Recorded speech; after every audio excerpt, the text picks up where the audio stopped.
Yeah, it's great to see you all. I'm Zoe Ryan. I work at NVIDIA. I've been there for 6 years now, and I work on our higher education and research team. So working specifically with students, researchers, postdocs, anyone who's doing research using GPUs. And the goal is just to help you advance your own research and advance your own work.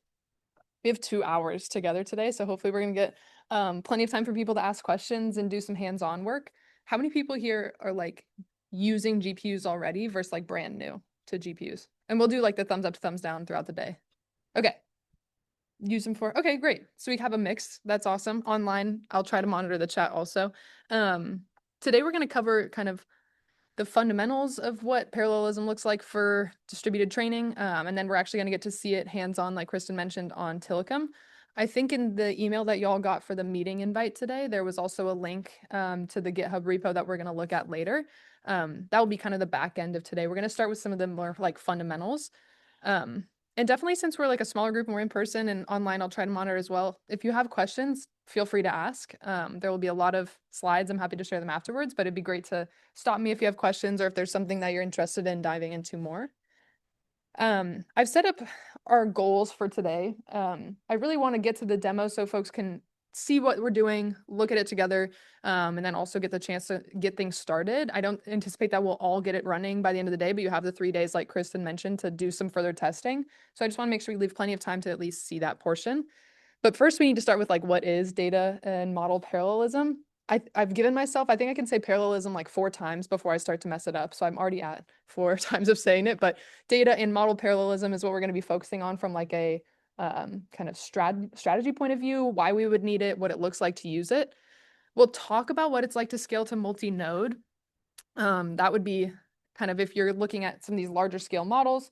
Today, our examples will show running on a single GPU up to 8, which is only a single node, but we can talk through some of the other requirements that you'd look at to run as a multi-node system. How comfortable are you with terms like node, GPU? Like, are these new terms? When I say multi-node, is that something you've heard before? Yes. Okay, cool. We'll cover what it is as we get to the slides. It's just scaling past, 8 of these GPUs. And then we'll look at some of the libraries and frameworks. The first half is going to be like the theory behind why we would do some of this. And then we'll talk about like what applications or what frameworks you'd actually use. The stuff that we're going to be doing in the demo later is all PyTorch distributed. The other things that we're going to look at are basically all built off PyTorch distributed. So we're going to look at maybe more the foundational library that you could use, but there are options that will abstract away some of the kind of complexities of PyTorch distributed if you're interested. We'll talk about some of those. All of them will be able to run on GPUs, and there are some that actually you can do some of this work on CPUs as well. I mean, obviously, this will focus mainly on GPUs for today. And then we're going to look at a demo. So we'll run some stuff on Tillicum.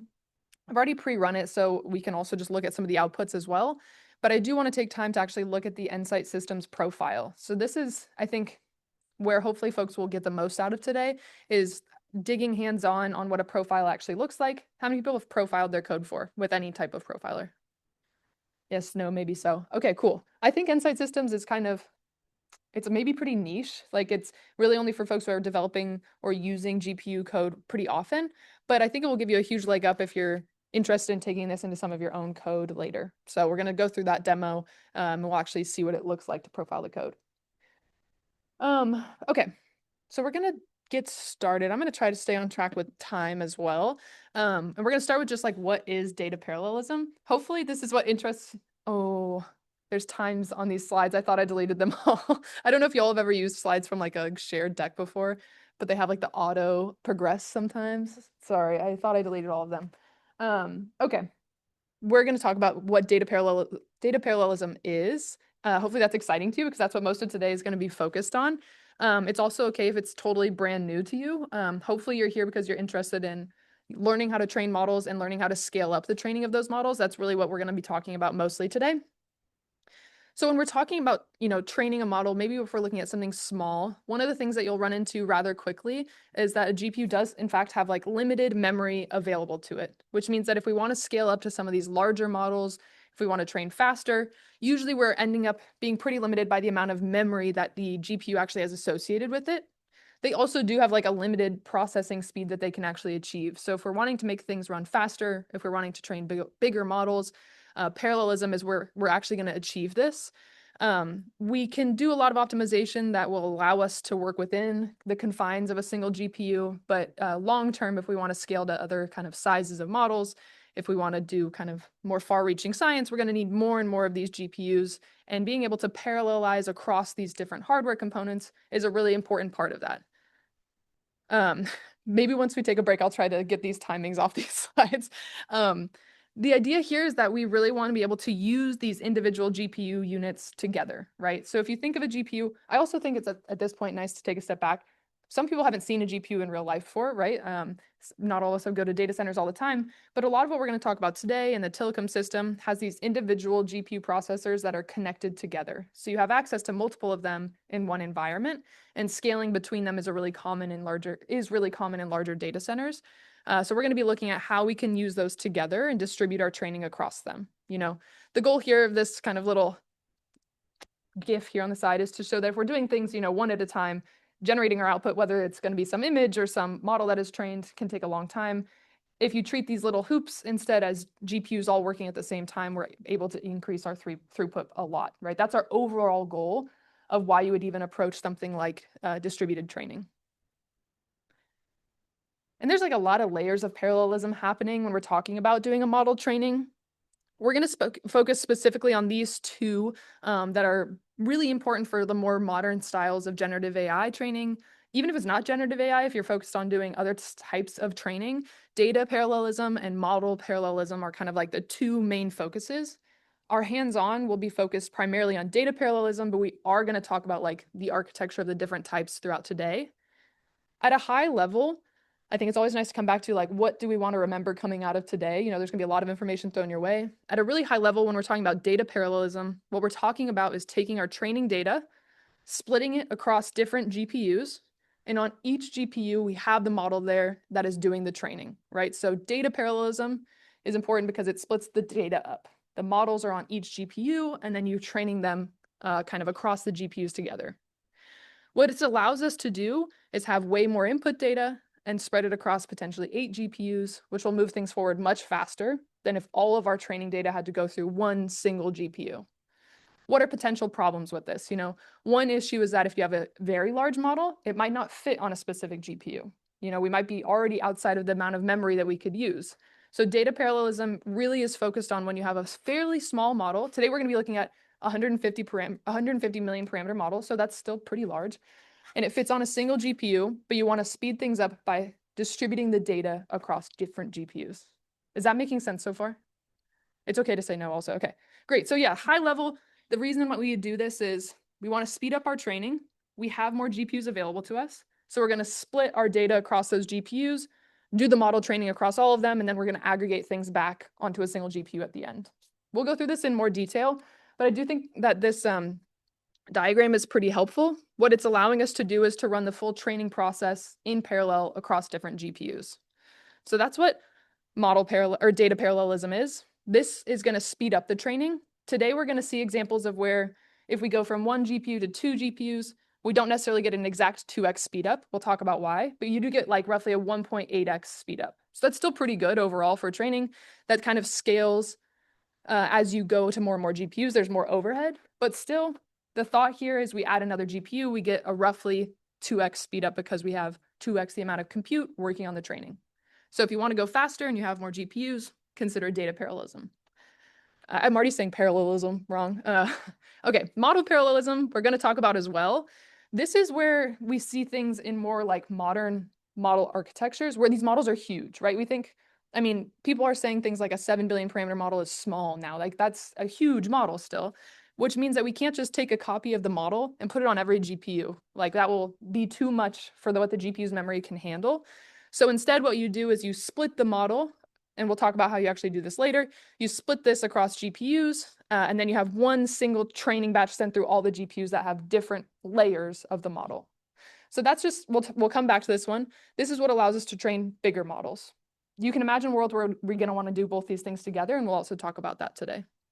So why do we care, right? Even if you're at this point wanting to train a smaller model, being able to train things faster is still great, even if it's not huge, and being able to train larger models might be a goal as well. These are the strategies that allow you to do that. Okay, now let's talk about like what is actually happening. And we'll see this in the code later as well, but it's nice to just like think through, the process of what is going on when we're doing this data parallelism. And I know these diagrams are kind of small. We will share the slides though. And maybe I just have bad eyesight. They look small to me. Basically what we're gonna do is we're gonna start with our randomized weights. We're gonna take a copy of the model and get it on every GPU so that they all have the same kind of starting point for us. Then we're gonna load different batches of the data to each GPU. We're splitting that data up across them. And then we're gonna go through our regular forward pass on each model, on each GPU, and then we're gonna calculate the loss. This is the same exact thing we're normally doing when we're training. It's just happening across different GPUs. What's different is now we have like a whole bunch of different losses calculated on different GPUs. We need to aggregate, collect all that data to inform our overall model. So what we do is we collect all that information, we bring it back into one spot, and we average it. So then we have the average of the performance across all the different GPUs. So if you think about it, what we're seeing here is the same model, training happening on each GPU. Then at the end, we come together, we average it, and we inform all the models of like kind of the new weights that we want to work with. This is yeah, go ahead. All the GPUs.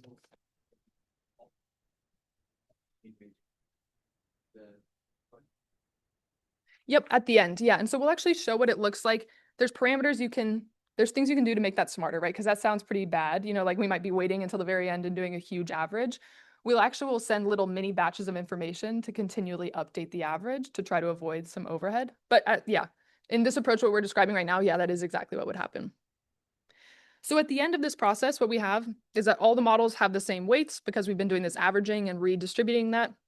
And you just need to take one of those as your final model, right? Each GPU is working with that same model at the very end. So that's your trained model. It's just been informed by different data going through different GPUs. So you can store all those weights or transfer them wherever you want. The process will end in the same way where you have one trained model. Do we have any questions about this process?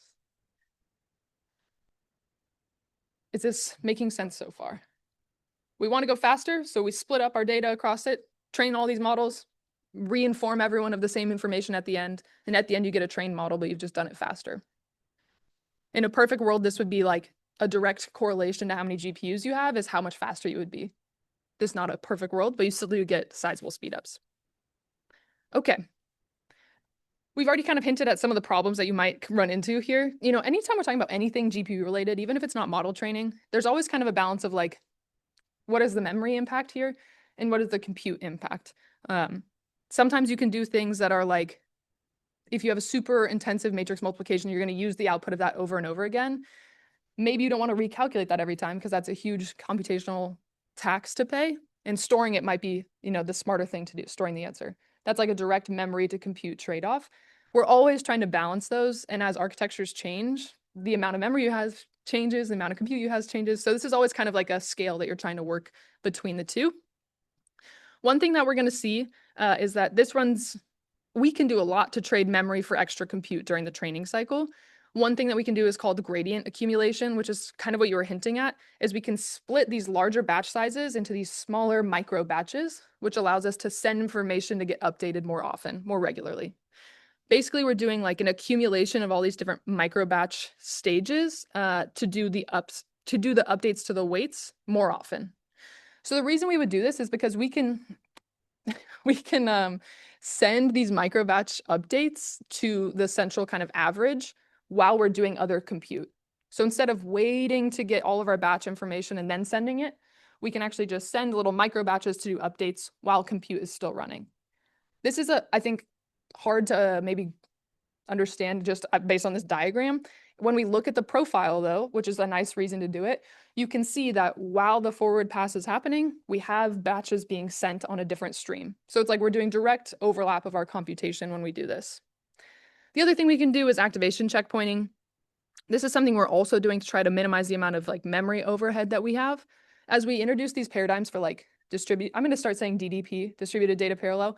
When we do things like DDP, there are memory ramifications for doing that. And so another way we can try to get around that is to do activation checkpointing. We won't see that as much today, but it is another way that we're able to like free up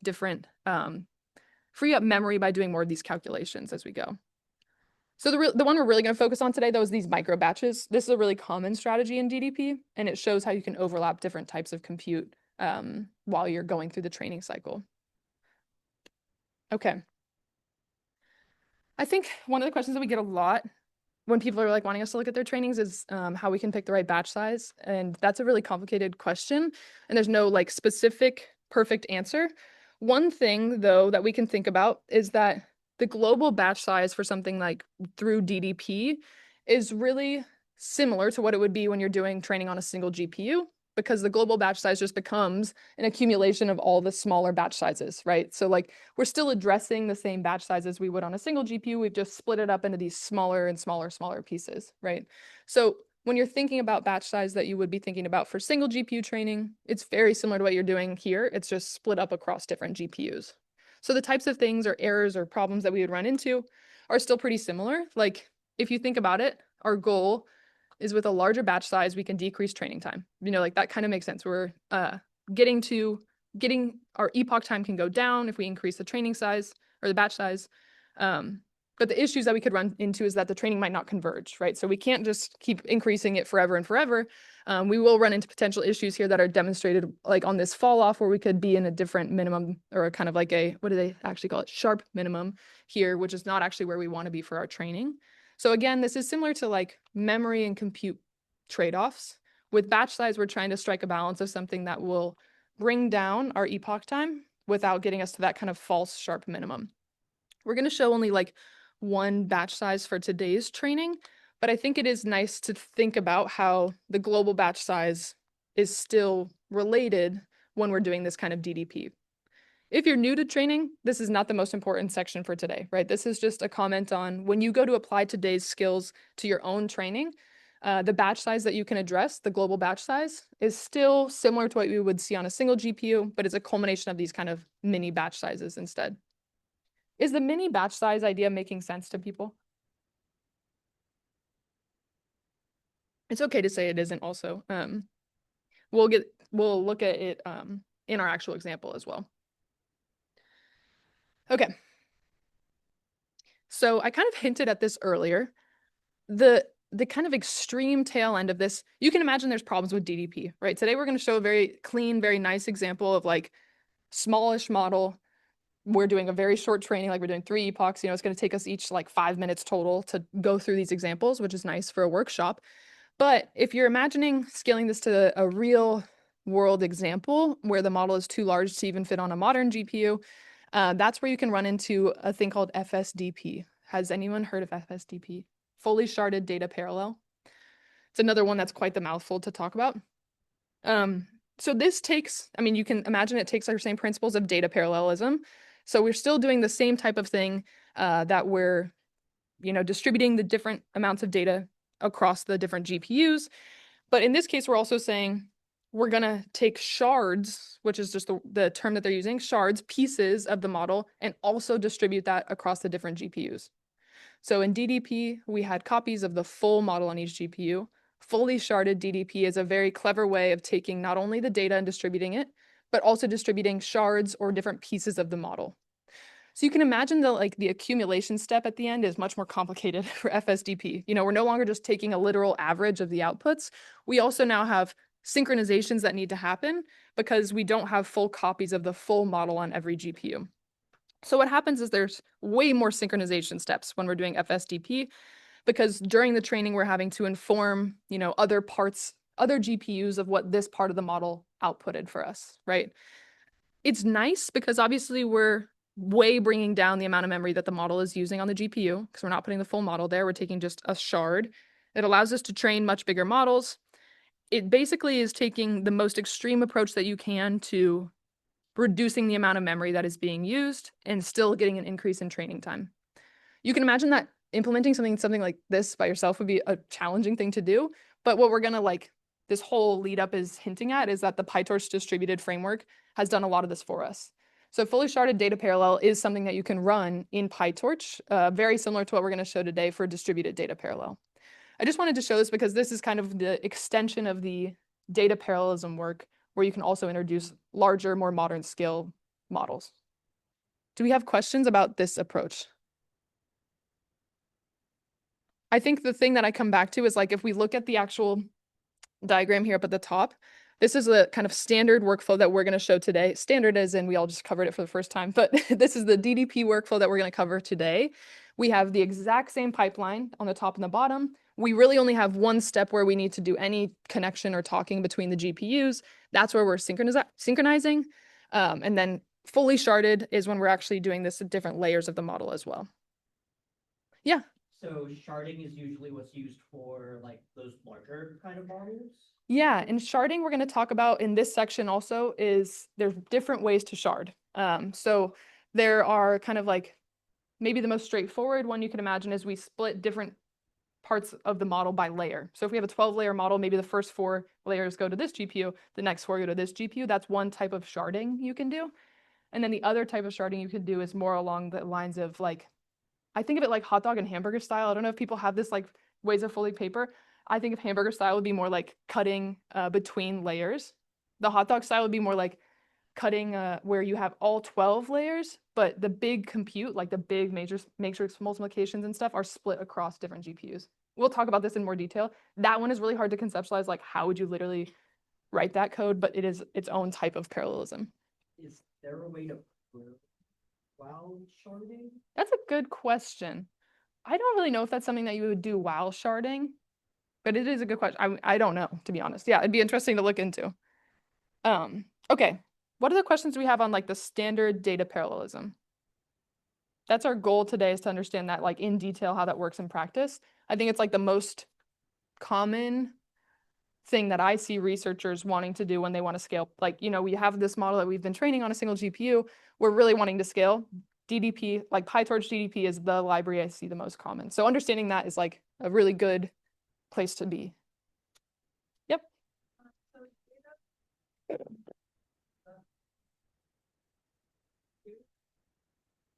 That's a good question. Its intent is not really to speed things up. I guess it's hard because there's no benchmark to run for like what the equivalent looks like without it. So there's no like baseline. I guess if the baseline is like doesn't run, then I guess it's faster. FSDP does both things. So I don't have a great answer. Like it just allows you to run it.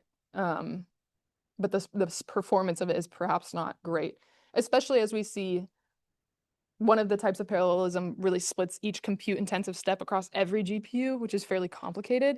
And then it becomes like, how good is the interconnect between the GPUs, which like on Telecom is good. But like if you were to run this on like a gaming workstation with 2 GPUs, the interconnect is really slow, and that would be really, really, really bad performance. And so we'll look at some of those kind of considerations. And I don't know if people are hardware people here, but we'll talk only briefly about like why types of hardware do matter for training. Yeah. I understand. Multiple gradients, you average them. Mhm. But then don't you have the same step that a single machine would have taken? You still only take like one gradient step in both cases. Mhm. Just that the is less. Less noisy. I'm not sure if I understand what less noisy would be. I think it just gets you to that step faster. So like you're right, it's the same number of steps, but on a single GPU, we have to get all that data run through before we can get to that step, which will take longer than if we have like 8 GPUs who only have an eighth of the data to run through. Does that make sense? We'll see a very tangible example in the hands-on section because we're going to show what the training time is like for 3 epochs of 150 million parameter training. The time is like 10 seconds or total. The epoch is like 3 seconds. And then to get to that same 1 epoch time step when we have 2 GPUs is like roughly 1.5 seconds. But the same amount of work has been done. There's something to be said actually about like how much the compute costs, right? Like an interesting trade-off is to look at how long it would take to run a single GPU and how much that would cost, and see if it is worth it to run it across 2 GPUs where you're not getting the perfect scaling because you're not getting a 2x speed up, if that makes sense. You're getting close to it. And we'll have actual numbers too. Did that answer your question, or did it confuse you more? Okay, yeah. But you're right, the same amount of work, like the same amount of data has been fed through in that cycle to get to that update stage. It's just how fast we can get to that update stage. Is it correct that you have like less gradient updates with G per epoch? I don't think you would. Because it's the same amount of data and the same amount of updates just split. I mean, per GPU, yes, it would be less, but total, it would be the same. Does that make sense? Thank you for putting them in the chat. I think the example will really help. We're not like abandoning DDP just because we're moving to this section. We're going to come back to that for the hands-on section. Yeah. Okay. Other questions? Cool. Model parallelism is going to be this next section that we're going to talk about. Okay. So we've kind of already given away like why would we care about model parallelism? If you're working at with a smaller model size, it maybe is not the most important section to focus on today. But if you're interested in these kind of like larger scale models, just for reference, like the one we're going to look at today is like a made up, toy model. It's 150 million parameters. That's smaller than like the GPT-2 models were, and that was a long time ago. So we're looking at something very small. The scale of these has gotten like very like astronomical. But even something in the mid-range still requires you to split it across multiple GPUs. So we're going to talk about the two sections. I think this diagram is confusing. I don't think it's very helpful to look at this. We're going to talk about what this means to do tensor model parallelism and model and wow, what is the other one called? Pipeline parallelism. It's right there. And those are two different ways we can do it. But our goal here, right, high level to come back to why we do this, model too big for the GPU. Let's try model parallelism.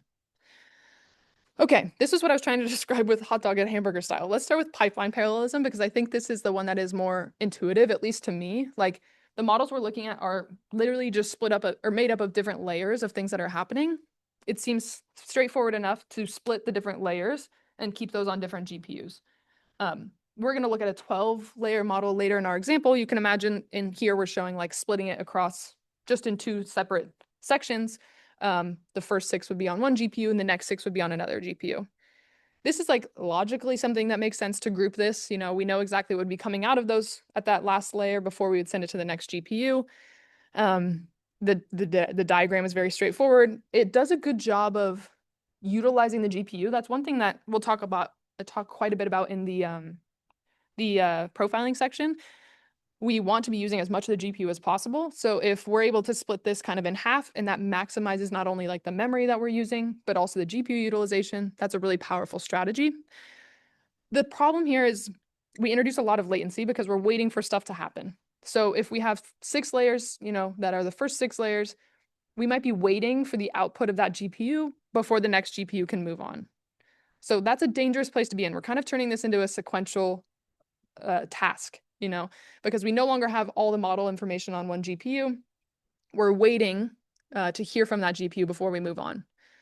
There's obviously like overlapping that we can do such that the next one is being worked on while the previous one is being sent over. But in general, what we could be introducing here would be latency between the two GPUs as we move information from one to the next. So it's the easier one to understand because it's like splitting it in half or in however many GPUs you have. But there are some cons here to be thinking about, which is why in general, these are usually used together, which becomes conceptually hard to understand, but very useful. Okay, the other one is called tensor parallelism. I think this one is hard for me to understand based on this diagram because it doesn't really show like what each layer is actually doing. But you can think of at each layer, we know there are some type of like big math equations happening, usually matrix multiplications of some type. And what we're doing in tensor parallelism is instead of separating the two layers, we're separating the big compute equations across different GPUs. If someone gave you this as like an interview question, that would be very challenging to try to figure out what you would actually do there. But the wise minds of PyTorch and other libraries have figured out how to do it for us. But you can see why this would be useful to be able to do the same compute step across different GPUs. Some of these matrix multiplications are so big that 4 GPUs can work on it at the same time, and we can logically split it out across them. So that is our goal, is that each GPU would have all the layers of this model, but would do small components at each layer, if that makes sense. This would be the hot dog style if we were to try to describe it that way. This means that we're getting really good throughput. Every GPU is working because they have each layer and they each have something to do for each layer. Even if it's a small part of the overall compute, they're still working all the time. So the latency, we're not really waiting for one GPU to finish something. That's a good thing. It's super hard to program this thing in the real world if we were to try to do that ourselves. But luckily, that's not going to be a focus for today. We'll just use the libraries that do it. There is, though, a ton of communication happening in this, right? Basically, at every step, we need to communicate between all the GPUs about every layer. So communication is like one of the least glamorous things about multi-GPU programming, but is something that becomes super important as we scale up to these, like, you see clusters now of like thousands of nodes. That's, like tens of thousands of GPUs that are all needing to talk to each other. So communication becomes the main bottleneck here. It's not even a bottleneck. It's like an overhead because you can't really at every step we need to communicate between the GPUs in this workflow. We'll talk about the communication library that's used later because it's a really important part of why any of this performance is good at all. Does anyone have questions about model parallelism? I just saw my mom called me. I'm going to see if she texted me. I'm sorry. She butt dialed me. That's okay. Go ahead. A note on scale. So Silicon has 24 NVIDIA H200 nodes. Within each node, there's 8 NVIDIA H200 GPUs. And then Hayek clone, if you're more familiar with that, has a similar, each GPU node also has 8 GPUs, but everyone who is part of a different lab might have access to fewer GPUs or more GPUs, just depending on the resources of your lab. I think the student group right now has at least 2 L40 or L40S GPU nodes, and so within each of those is 8 GPUs and then some extra GPUs across different partitions as well. So not quite at the massive scale, but you can get stuff done. I think the magic number though is to think of you still have 8 GPUs within one node, so that is reasonable scaling. Yeah, and that's a really good point. And we will talk about some of the hardware constraints. One thing is that intra node, so the 8 GPUs that are in the same, box, you could think of it together, has really, really fast communication. Inter node between 2 different nodes is slower. So you're introducing potential for a bottleneck. There's a lot of things we can do to get around that. But if you're working within the constraints of the 8 GPUs, that's a ton of compute still. And they talk really quickly to each other. That's this changes as we get to new new hardware architectures, but for standard ones, for every single university cluster, that's the case. Does anyone have questions about the hot dog versus hamburger style? Okay, great. So back to this diagram. What this is trying to show, if we take a step back from what it looks like, is that you can use these strategies together, right? We can use fully sharded data parallel and model parallelism together, which is what in practice will get you huge training scaling. The reason it's trying to show it like this is that it's showing that we can also split by the layers. We can have the data split as well. And this will allow us to train bigger models and then also in theory faster. This one we're not going to get too fully today. The repo that I put in the email is just a fork of the PyTorch examples because I wanted to point people also to where you can get other examples. There is FSDP examples on that GitHub as well if you want to look at this, and there also are model and tensor parallel examples as well, right? So these types of hybrid approaches are taking taking the components of each strategy we've talked about and applying it to the larger scale, right? This is if we wanted to get the most out of every option that we've looked at today. And I think this is a nice one to come back to, okay, we've learned this. Now, how does this fit with the work I'm interested in doing? And this kind of comically sized slide will show you the types of things that you might consider at each level, right? So let's say this is new to you. You're trying to train your first model. That's great. Hopefully it fits in the size of 1 GPU, and getting that running is already, something that we've accomplished today. That's small model. Don't bother with any of these techniques. It will probably train fast. You don't need to distribute it. If we're getting into that medium range, that's kind of what we're going to show today, where, yeah, it fits on a single GPU, but it's going to take a while, if I wanted to speed this up, or if I'm looking at scaling in the future, I should probably start introducing these DDP strategies early. This is when we might consider something like just standard DDP. That's what we're going to show today. This is a super powerful library that already allows you to split this across different GPUs. It does really well on the 2 to 8 GPU scale. Okay, now let's talk about larger models. Now you're in the realm where it's not going to really fit on one GPU, you know? That's when we start considering the sharding techniques, which allow us to have different slices of the model on different GPUs. This is kind of a necessity. Like you'll know if you need to do this because your GPU is no longer big enough to fit the actual model that you want to work with. This is where you might be doing something like FSDP. Okay, and then we get into like big territory. You know, like I'm looking at training a huge model. Massive models is the word they use here. This is where you're going to want to combine both the strategies we've talked about.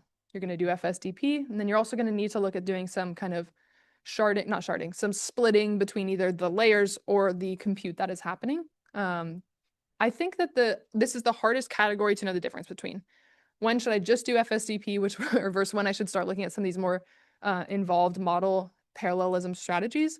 One thing I want to note is that within PyTorch Distributed, it's kind of simple. It's pretty straightforward to test out multiple of these strategies. So it's not like you're investing, you know, days and days and days of your own development time into this. Hopefully it's just like switching out a library and seeing how the performance looks and seeing if you're getting to the training, like if you're honing in on the training in a way that you think is good. So we'll show some of those examples later. And then we're looking at like extreme model scale. This is where I actually think these slides might be even a little dated, right? Like the strategies for training these kind of like mega scale models are changing very rapidly. But if that's something you're interested in, I'd be more than happy to talk about it after, but I just don't think these traditional strategies necessarily align like one-to-one to training like a large open source foundation model. Like that's going to take other strategies. Okay. What questions do we have? Where do people feel like they fit on this spectrum actually? Like, are you interested in like the medium models? Bigger than that, smaller than that, medium models? I feel like since I'm spending all my time working with researchers in universities contexts, I feel like the medium to large model is kind of where we're seeing most folks. On rare occasions, there are times where I see people do like full hero runs is what we call them, of like try to change trade a large model to that's kind of like larger scale. But then like the amount of hardware required becomes expensive to do that. So I think the medium to large fits nicely within like what most university compute is set up to do. Okay. How many people feel like they're comfortable with like the structure of what a data center looks like? Like what we're talking about. I know we mentioned like not everyone here has heard of what a node is. Do we feel like we want a little bit of okay. It might be new topics for people. That's totally fine. I don't think I had seen a data center until I started this job actually. And then I went and I was like, oh, this is actually kind of useful to like see what is happening in here. And I think this diagram is actually fairly useful. So in this case, what we're showing, oh, you can see my mouse. Okay. Are the 8 GPUs that would potentially be on one node.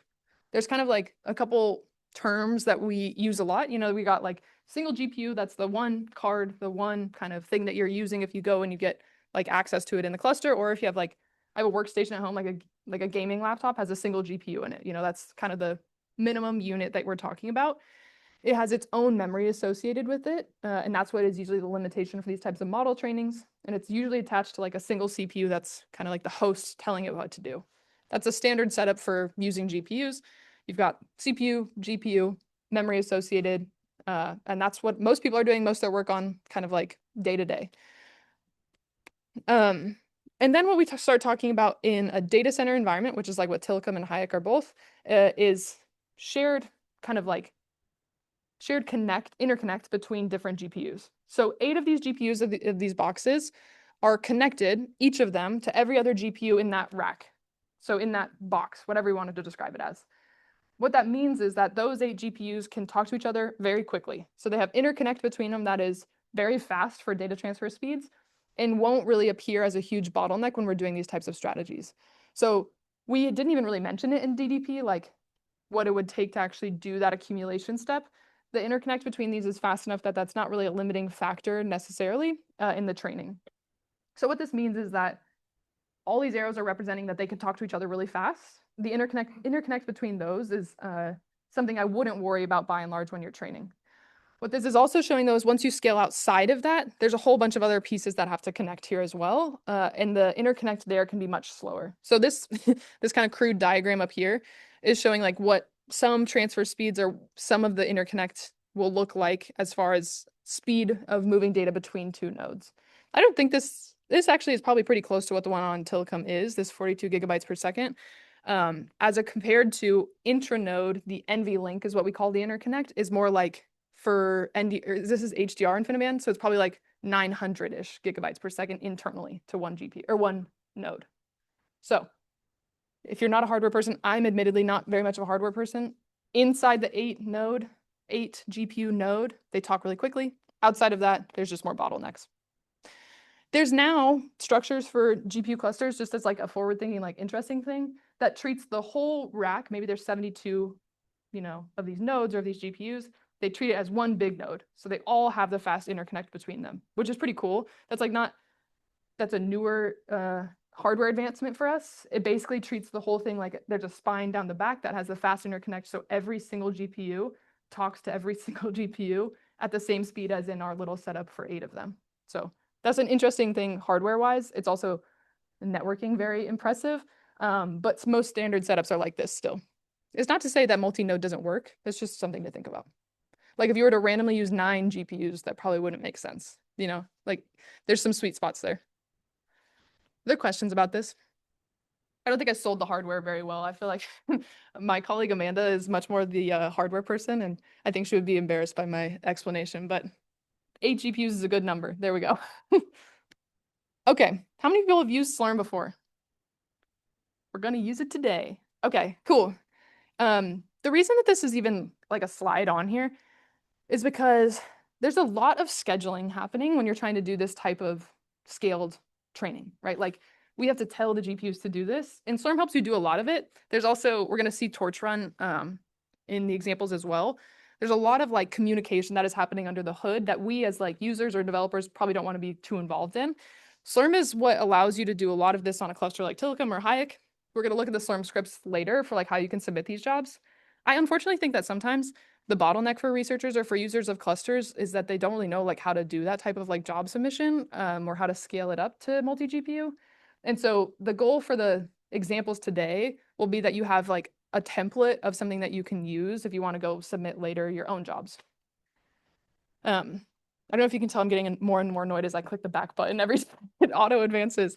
Okay, so Slurm, we're not going to go into like the nitty-gritty details of today, but we will show what it looks like to submit the job, look at the logs, use more than one GPU, how we can see what jobs are running. I think that's all really important. Slurm is like still by far the most widely used thing at like definitely at university clusters, but even like national labs, any of those shared supercomputing resources. There's other like job managing types that are becoming more popular, but I think this is still the standard that we'll see. And then I wanted to also mention Nickel, the NCCL library. Has anyone heard of Nickel before?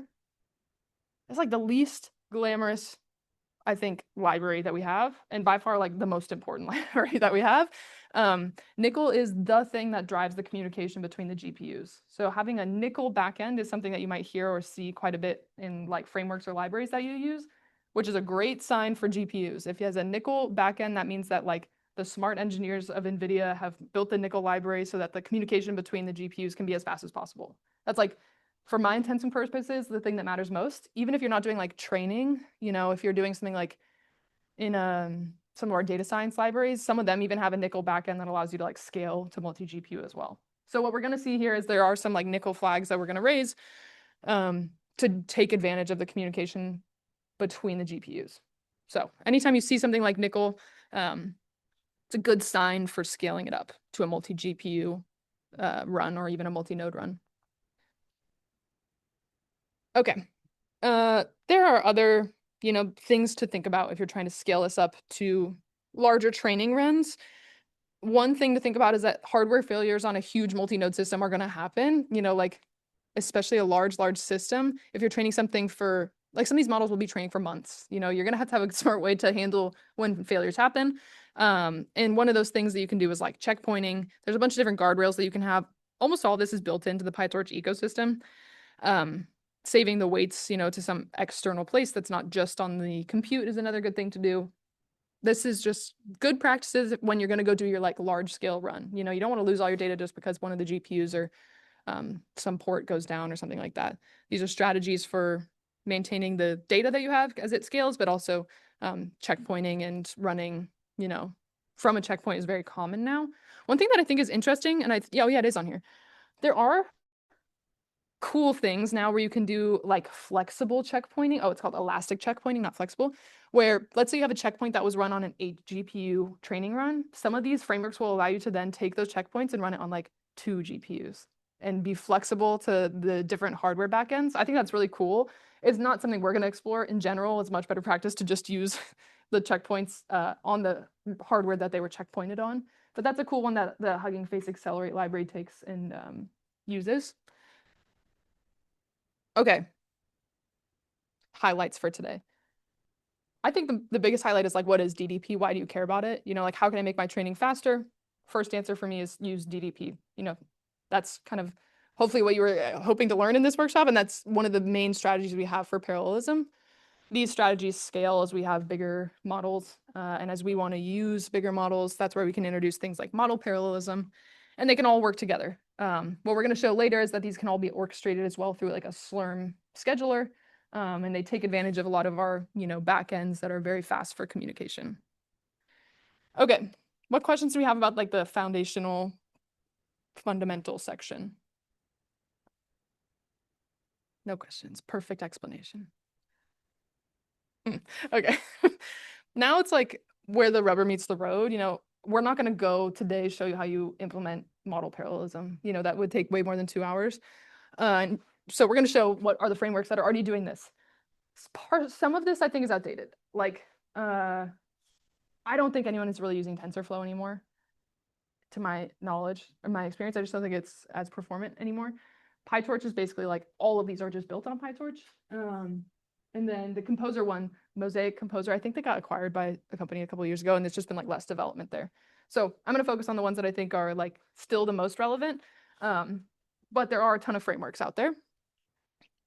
Has anyone okay. Have people used PyTorch? Yay. Okay, it's pervasive. It's everywhere. Has anyone used any of these other ones and liked them? No? Yeah, you can. Which ones have you used? Okay, TensorFlow. I didn't mean to hate on it. It is funny. Yeah, anyone else? I use TensorFlow a little bit and then a little bit just Hugging Face's whole like transformers. Yeah. That's a good one. I feel like the API for that is like very approachable. Any other ones? Hugging Face? No? So, Okay. Nice. I'm surprised no deep speed. I feel like deep speed is kind of cool. Okay. Maybe we will after today. So the first one we're gonna talk about is like all of this is built on PyTorch distributed. Like if you like peel back the curtains on basically any of these frameworks, it's all just PyTorch distributed, which is what we're gonna show how to use today. It is just like a very approachable framework. It scales very nicely from 1 GPU to thousands of GPUs. It provides all the strategies that we talked about today for parallelization. So that's very nice. It supports our nickel backend. There we go. We got our keywords here, which allows us to do that fast interconnect. Super important, like actually for scaling these types of trainings. Does the DDP, it's got elastic training scaling. These are all great things. I think the thing that's most useful is that the API is approachable. It's well tested. It scales nicely on GPUs. And people are already using PyTorch. I think that's reason enough to try out PyTorch distributed. We'll see some more examples. I mean, like, it's really as straightforward as like importing the distributed library, and there's some small changes you can make to your code to do this type of distribution to take things from single node or single GPU to multi-GPU. So I think for that reason, it becomes kind of pervasive because it's very approachable. As an NVIDIA employee, I feel like I have to talk about the NeMo library. We also have a framework for model training. This is, I think, now much more focused on the type of huge scale model training that like NVIDIA wants to do, or maybe more like companies want to do, It is also really built on PyTorch at the end of the day, but the focus now is more on like generative AI model training. This is now actually a little outdated as well. There's a backend called Megatron LM and Megatron Core. These are kind of like our foundational libraries for scaling up to huge sizes.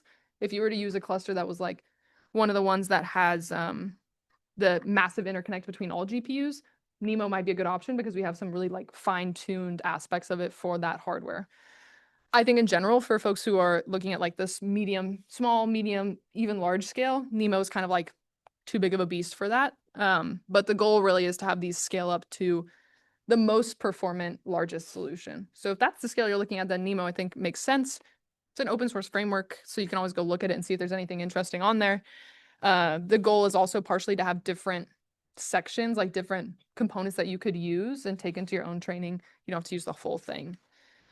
We won't be looking at a NeMo example today, but it does exist. Yeah, DeepSpeed is another one. This one is also open source and it came out of Microsoft. I think DeepSpeed 0 is where I see people do this or use this the most. It does kind of a lot of the sharding that we've talked about already for you, with the goal of using as little memory as possible. So if, it's nice because it's another open source one. You can see all of the kind of potential optimizations. They have some really nice visualizations about what it looks like to use 0 in your own work. And then it also does something that is cool. 3D parallelism, I think, is like kind of confusing, the name is. But what that really means is it allows you to do every strategy that we talked about today at the same time. So you can do data parallelism, pipeline parallelism, and model parallelism at scale, all within DeepSpeed, which is cool. That's like, that's like one of the, there are more, but that's one of the only places that you can actually do all of those at the same time is in this framework. Mixed precision, I mean, like they all do mixed precision now. I don't think that's as big of a selling point as it probably was when this slide was made. And I have found it very easy to use. We did a tutorial recently focusing all on DeepSpeed as like mainly because its approach is very straightforward and I think it resonated. So another library to check out, maybe if you're interested in like that 3D parallelism side, or the 0 optimization as well. Hugging Face Accelerate, it sounds like people are already using this. One nice thing is that it can work on different hardware. I think that's maybe undersold in this slide. Like maybe you're not always using GPUs, maybe you're using TPUs. Hugging Face Accelerate can be flexible to the hardware as well, but still scale up to multi-node. And I think the nice thing is that it's built into Hugging Face, right? And it's kind of like a high-level API that is approachable to use. There's been a lot of changes and updates to Hugging Face Accelerate since this slide was made. And I think it's even just like more pervasive now, but definitely if you're already like very comfortable in the Hugging Face ecosystem, that's a good one to work on. Okay, deciding what to choose. This is a loaded slide, you know. I don't know if I necessarily agree with all of these. I think I do agree with project scale, small to medium. Hugging Face Accelerate is very approachable and easy to use. I would also say DeepSpeed is easy to use for folks who are newer to it. I don't know. This is kind of a loaded slide. Today we're going to talk about PyTorch Distributed because I think it's one of the most widely used. If you want to come back to it and have like a look at what these suggestions are, you know, take it with a grain of salt. It's a little bit old in its kind of suggestions. Okay. There's a lot of best practices. I think we could spend all day talking about best practices. One of those is like mixed precision. How many people have heard of mixed precision? Comfortable with what that means? It's okay if not. Okay. Like maybe if we took a step back to like 20 years ago, people who are wanting to run like numerical simulations wanted to use full floating point, like double precision FP64. You know, we need exact numerical values. We need all of the information. And storing that is like a lot of memory that is being used. Much more common is now we have people using like FP32 or FP16. These are just the amount of like information that you're saving about each number at each phase in the process. If we carry this out to where we are now, the amount of like data you're carrying around based on your precision that you want to use is crazy. Like if you were actually to run one of these models at like a full FP64 amount of data to save, it'd be intangible. You couldn't do it. We actually have gotten to the point where our newest hardware can run all the way down to we call it NVFP4. So like the scale has gotten down so small. Mixed precision is what allows you to change, you know, the type of precision that you're using based on how much precision you need. Automatic mixed precision is already built into PyTorch, which is the nice thing. You can enable it and test it right away. And basically what it does is in your most compute heavy steps, it will use a lower precision. So you're not carrying as much memory around. And it will do that for you. So if this is a new topic, the goal to understand here is that your precision really does impact how much memory you have because you're storing so much more information. And there's ways to be very clever about the precision that you're using during the training. And automatic mixed precision allows you to do that. So if you look at some of these examples, this is like the amount you can save on FP8 versus FP16 on different hardware. This has gone all the way to FP4. It's gotten actually pretty crazy how little you can save and still retain the information that you need. But for our intents and purposes, using automatic mixed precision and PyTorch distributed is a really, really great way to get, you know, more out of your training, basically. Also, different hardwares are optimized for different types of precisions as well. So as we get to newer and newer hardware, they're more optimized for lower and lower precision. That's just because we're able to work with that data and make the training run even faster. So if you were to look at something like the newest B300 systems, those are really suited for the lowest precision possible. So that's where you'll see your best performance. A lot of that is happening at such a low level on our like hardware and software stack. But for us, basically, and especially on like the H200s or H100s, is H200s on Telecom, but using this lower like FP16 format is going to be good for our training time.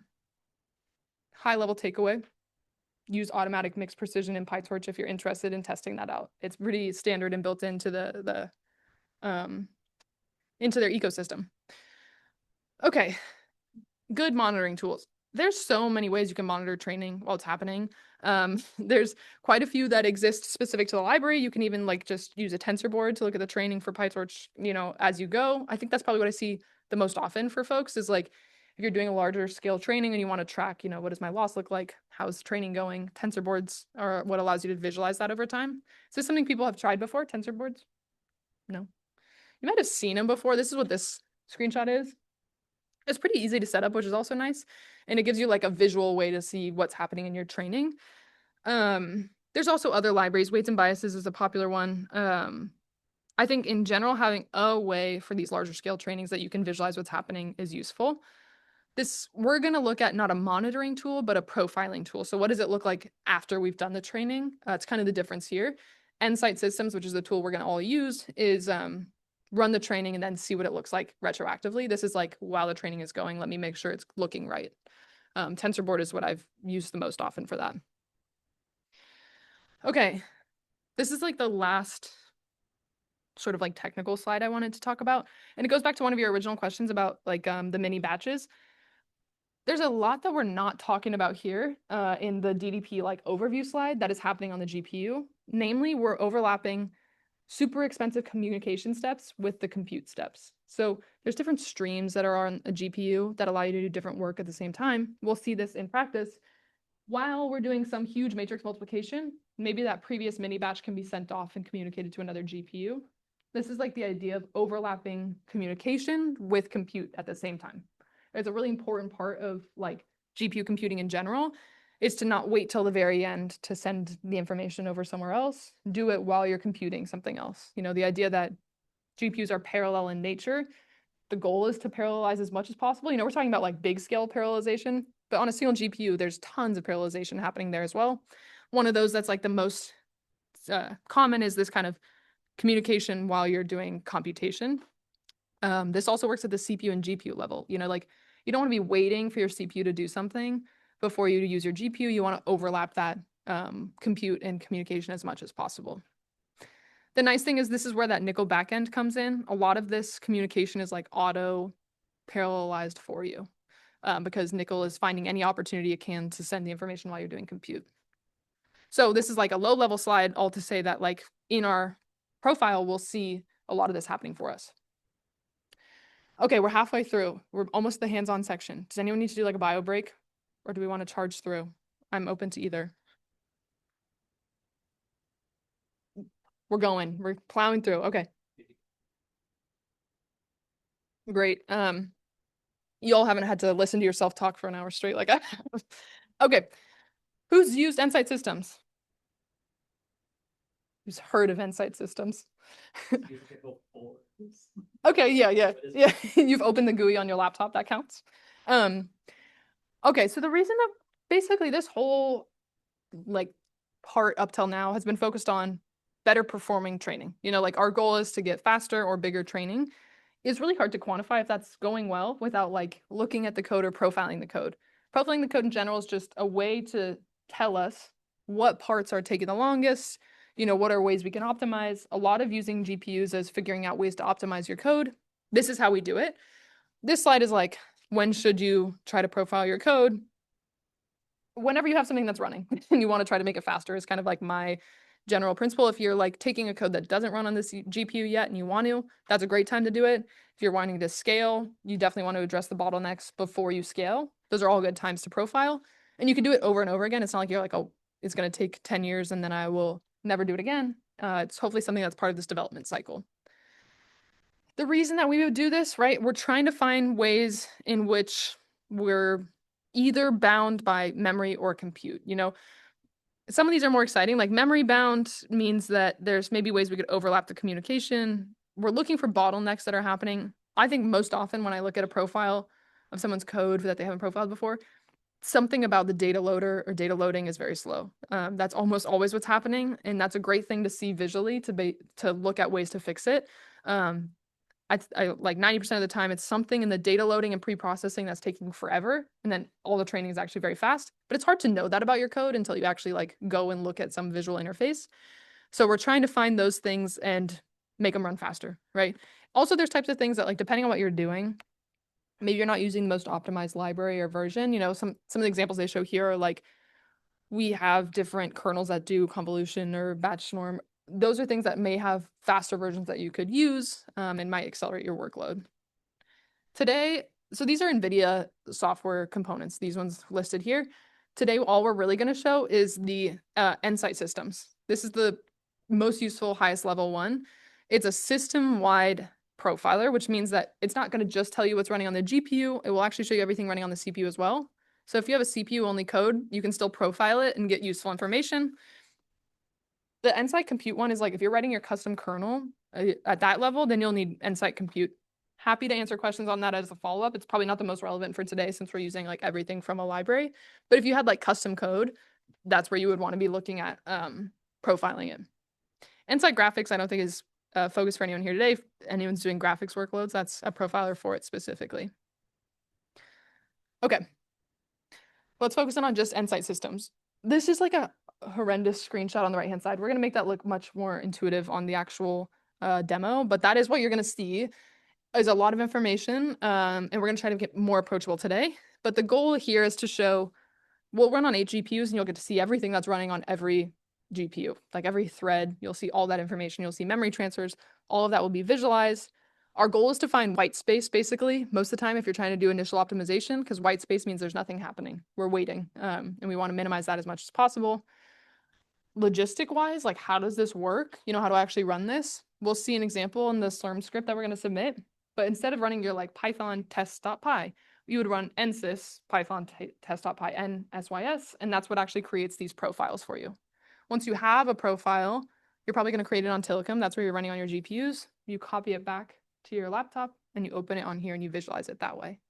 We'll walk through that process because that's kind of like annoying the first time you do it, but there's no visual interface. I mean, there could be, there's some visual interfaces to a supercomputer, but it's a much better use of resources to be just doing that on your laptop. So like at the end of the day, you'll have Nsight systems installed on your Mac. You'll copy profiles over and then you'll look at them there. That's how we're going to do it. If, for example, you had like a gaming workstation at home and you're running examples there, then you can just visualize the profiles directly on your workstation, if that makes sense. Okay. This is what it actually looks like. I always think it looks like GarageBand. Did you guys ever use GarageBand? I think it's like a way less cool version of GarageBand. Or I guess probably there's other music software since then, but there are main categories. Basically, each row here is showing what's happening on like different parts of the processor. Columns is time, right? So like you can see here, we're at like 150 milliseconds in, up to 190. First row will show you the CPU. I'm not too excited about the CPU row. You know, it looks like there's a lot happening. That's what these black bars are showing. They show like by percentage how much the CPU is being used. So white right here, CPU is not being used.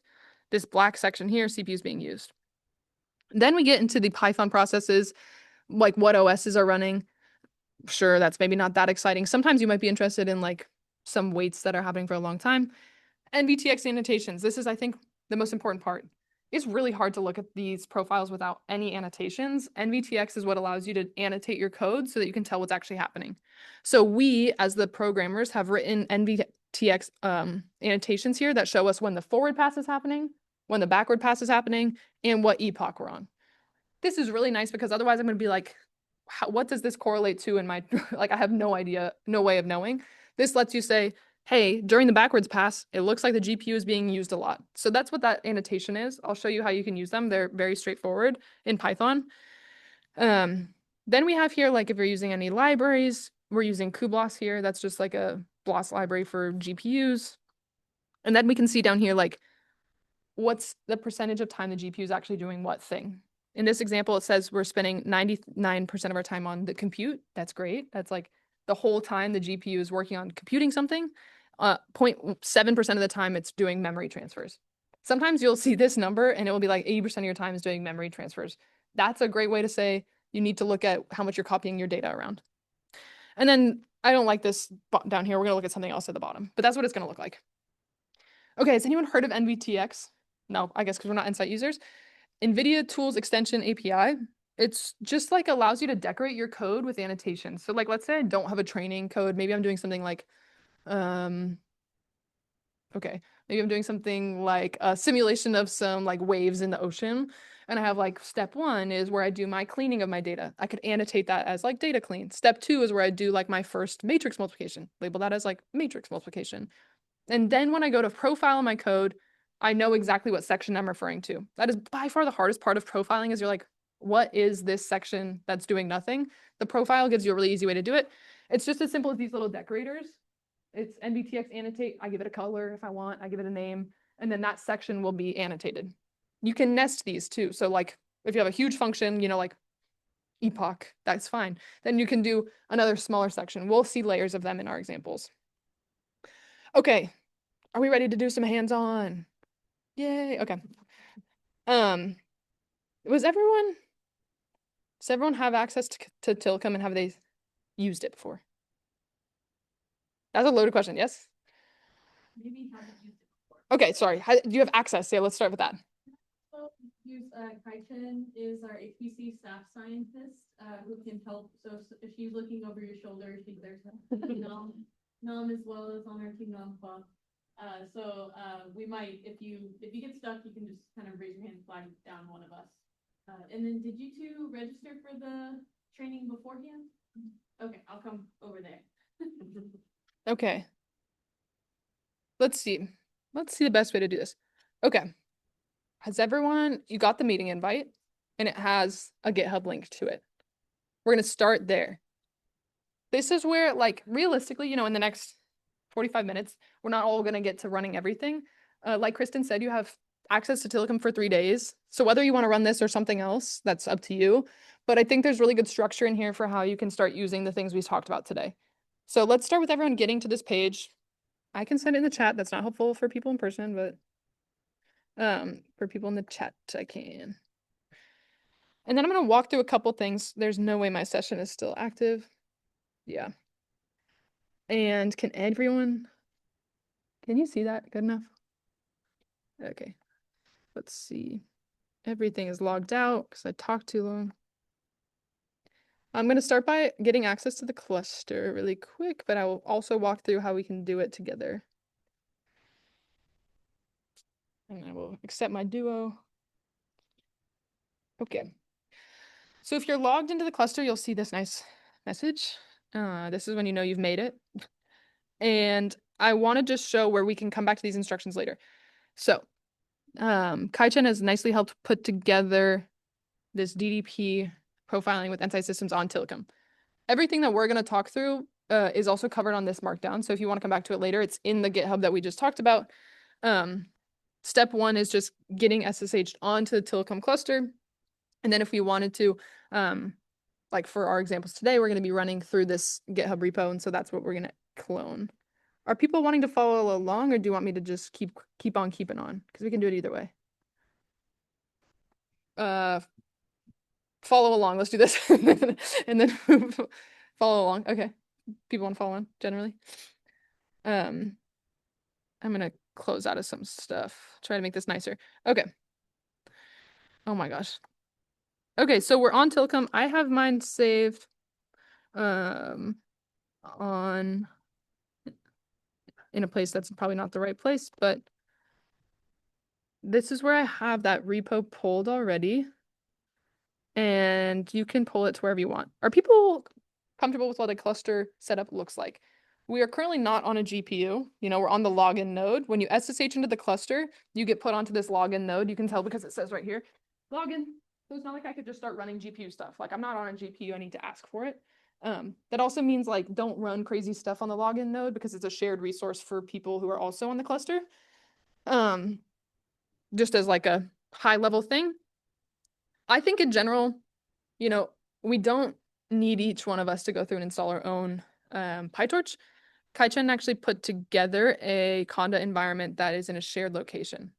So once you're SSH'd in, you've cloned the repo to a place that you can get access to it.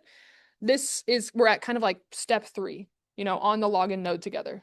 So I'll give everyone a little bit of time to like get to this, and we can also like ask questions. And then if you have any issues, you know, you've got a lot of experts in the room, not me, but you've got other experts in the room who can help. So once you're at this stage, has everyone heard of a Conda environment? Yes, no, maybe so. Great. This is an important part of running on the cluster, right? You know, on my laptop, I have very messy installs because it's my own laptop and I'm not very diligent about maintaining my own software stack. That doesn't really fly on a big cluster. So we got to be smart about how we're doing that. And Conda is just like setting up a nice environment for us to work in. This is an environment that you all have access to that has the PyTorch installs that we need.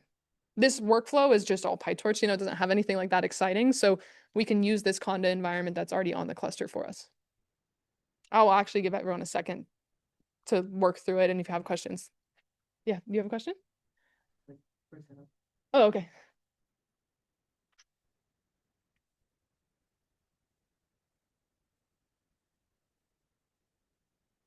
Anyone else have questions?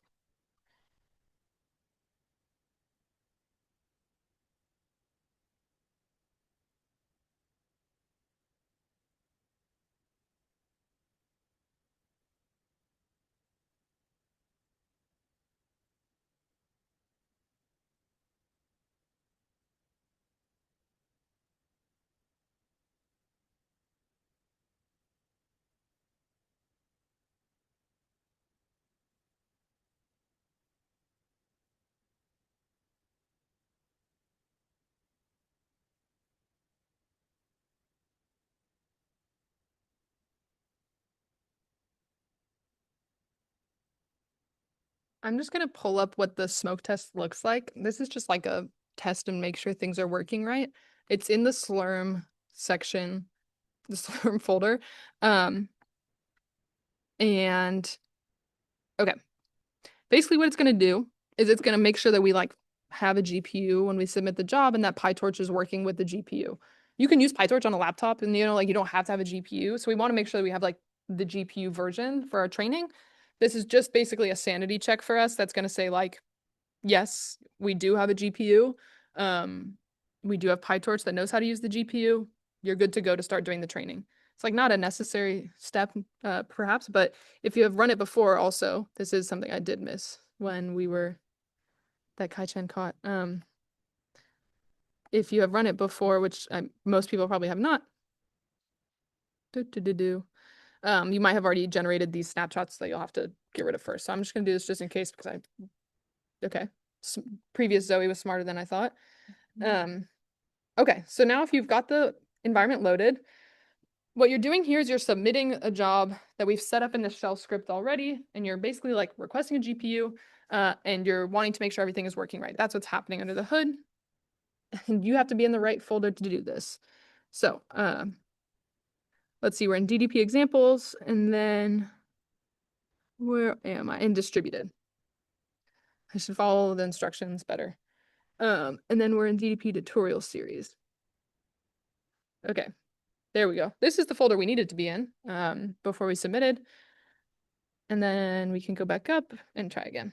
You might have left a snapshot. Girl, I did. Okay. I'm not as smart as I thought. Okay. Thought about it. Yeah, okay. Great. Now, with my 2 remaining brain cells, we will submit the job. If you haven't submitted a job before, there's a couple Slurm commands that are also like useful. This one is like, the queue is basically where your job goes. If there's a lot of things that are going on, there's gonna be a queue of other people trying to submit jobs. The flags here are just saying like, what have I submitted? So right now I've only submitted one job. The smoke test is the name that we have for it. I should point with the cursor, not my finger. This is the user. It says it's running right now. That's great. This is just a snapshot of what's happening. It tells us how long it's taking.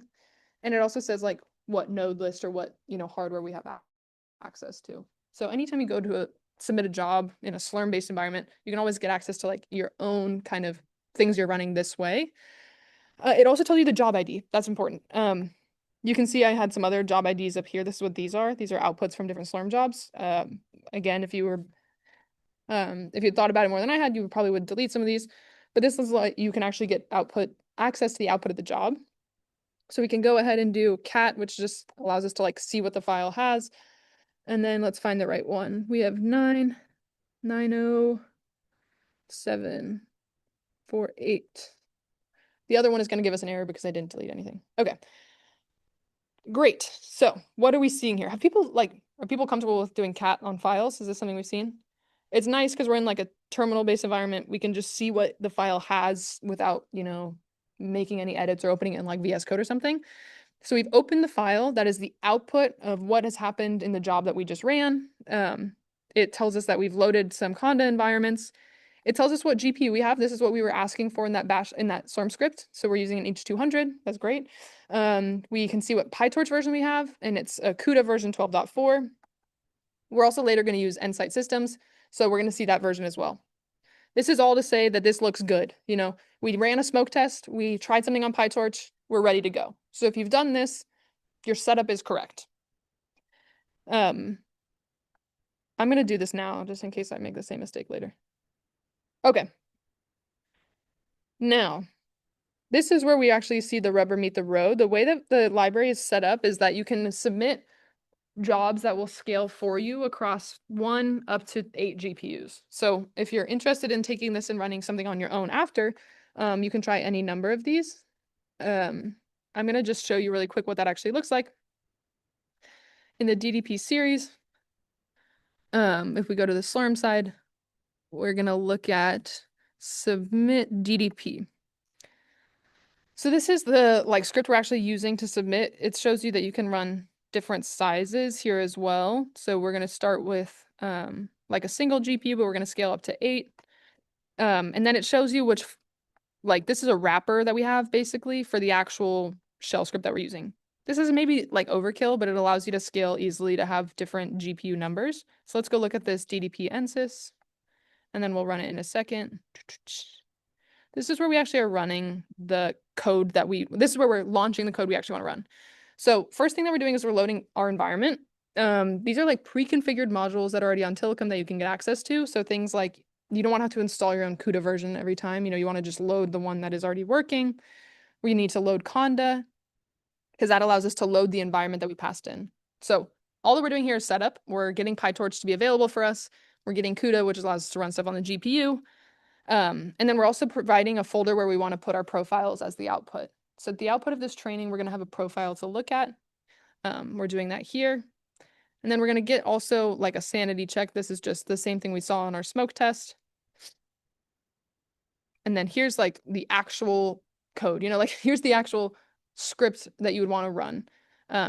Nsys profile is the command that, can everyone see that actually? Nsys profile is the way that you run something to create a profile. This is instead of just running Python, insert, the file name, Nsys allows you to do that. We've used a lot of different flags here. The first one is just allowing us to capture a specific range within it. There's a lot of startup and set down that we don't care about. So we have set a range that we want to profile. Overwrite true means if I regenerate something with the same name, I'll just overwrite that profile. This is really important. Okay. If you were to run Nsys profile without these flags, without specifically CUDA and NVTX, it won't actually show up on the profile. So if you put NVTX markers in your code and you don't actually explicitly call that out, you won't see them in the profile. So I've done this many times where I create the NVTX markers. I'm why aren't they showing up? I did it right. You need to tell it to look for them. That's what this -t flag is. We're tracing CUDA and NVTX. So these are a great category of things to have. We probably won't even look at the cuBLAS and cuDNN ones that much. Really what you need is CUDA and NVTX. We give it an output where we want to save the profile. We're going to name them by the job just to keep better track of them. And then we're running torch run for the way in which we're actually running the code is through torch run. So we have quite a few things we're passing in here as well. Number of epochs that we're running, how many warmups we're doing. So what you'll see in the profile is that we actually are throwing away the first 2 epochs and we're only profiling the next 3. This is kind of good practice in general to throw away some of the first iterations because there might be some weird startup stuff happening. If we want like reliable timings for epochs, throwing away at least the first one is useful. So in the case we're going to show is just the next 3. We also have a set batch size. If you want to do more training or testing on your own after this, it might be interesting to experiment with batch size. And then D model is basically like the overall like size or stretch of the model that we're working with. All of these could be tuned.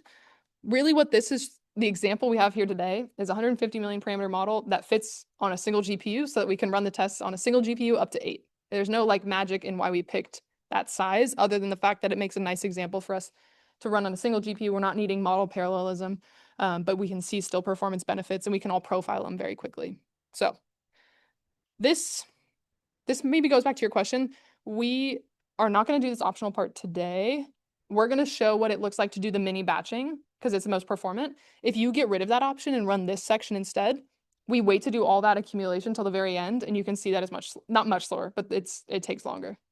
So if you want to test that out after, I think you'll get a good sense of it though when we run it as is.